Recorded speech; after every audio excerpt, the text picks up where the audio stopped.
उत्तर प्रदेश की सियासत में अखिलेश यादव ने साफ तौर पर ऐलान कर दिया है कि उनकी पार्टी 65 सीटों पर चुनाव लड़ेगी और बाकी सीटें विपक्षी गठबंधनों के लिए दे देंगे, यानी सिर्फ 15 सीट विपक्षी गठबंधन के लिए देंगे। इस बार जयंत चौधरी की पार्टी उम्मीद लगाई थी कि कम से कम उन्हें 12 सीट मिल जाएगी और कांग्रेस पार्टी जो कम से कम 25 सीटों की उम्मीद लगाई थी, सबके अरमानों पर पानी फेर दिया अखिलेश ने।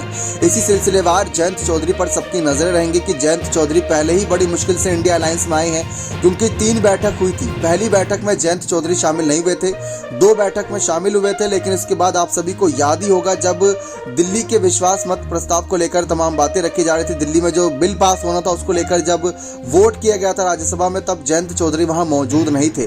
तो वहीं से सवाल उठने लगे थे कि क्या जयंत चौधरी इंडिया दल से दूरी बना रही हैं। इस बीच जयंत चौधरी मायावती के समर्थन में नजर आए थे, उनकी पार्टी मायावती के समर्थन में नजर आई थी, क्योंकि जयंत चौधरी की पार्टी दलितों का वोटर ज्यादा चाहती है, क्योंकि किसान, जाट, मुस्लिम, दलित अगर साथ आ गए तो पश्चिमी यूपी की कई सीटें रहेंगी जहां पर रालोद खेला कर सकती है। तो इसी सिलसिलेवार मुलाकात की खबरें थी कि मायावती से क्या मुलाकात करेंगे, क्या उनसे कोई बात चल रही है। तो जयंत चौधरी ने साफ कहा था कि हम हर किसी के संपर्क में रहते हैं और हर कोई हमारे संपर्क में रहता है, जरूरत पड़ने पर सबसे मदद मांगी जा सकती है, क्योंकि राजनीतिक हालात ही आपको विपरीत परिस्थितियों के लिए खड़ा कर देते हैं। तो वही सब देखकर कहीं ना कहीं जयंत चौधरी ने यह फैसला लिया था। लेकिन जिस तरीके से जयंत चौधरी इस समय नजर आ रहे हैं, उनकी पार्टी लगातार मेहनत कर रही है, पार्टी विस्तार के लिए देख रही है। अब अखिलेश ने 65 सीटों पर ऐलान तो कर दिया, लेकिन उन्होंने ये भी कह दिया कि अगर जरूरत पड़ी तो 80 सीटों पर ही हम चुनाव लड़ लेंगे।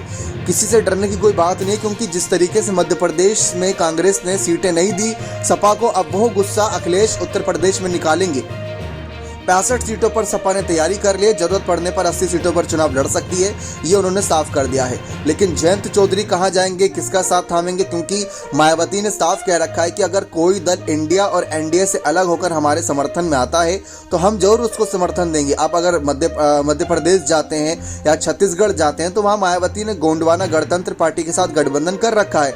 ठीक वैसे ही यहाँ पर भी जरूरत पड़ने के लिए और जाट और किसान वोट पाने के लिए मायावती भी कहीं ना कहीं आरएलडी से गठबंधन कर सकती है। लेकिन सब कुछ जयंत चौधरी पर निर्भर करेगा कि क्या जयंत चौधरी मायावती से मुलाकात करने की सोचेंगे इस सिलसिले में, क्या ऐसे में इंडिया अलायंस से अलग होने की सोचेंगे, क्योंकि अखिलेश ने तो बहुत बड़ा दाव चल दिया और ऐसे में जयंत और कांग्रेस दोनों चित हो जाएगी अगर सिर्फ 15 सीटों पर यह पार्टियां लड़ी तो।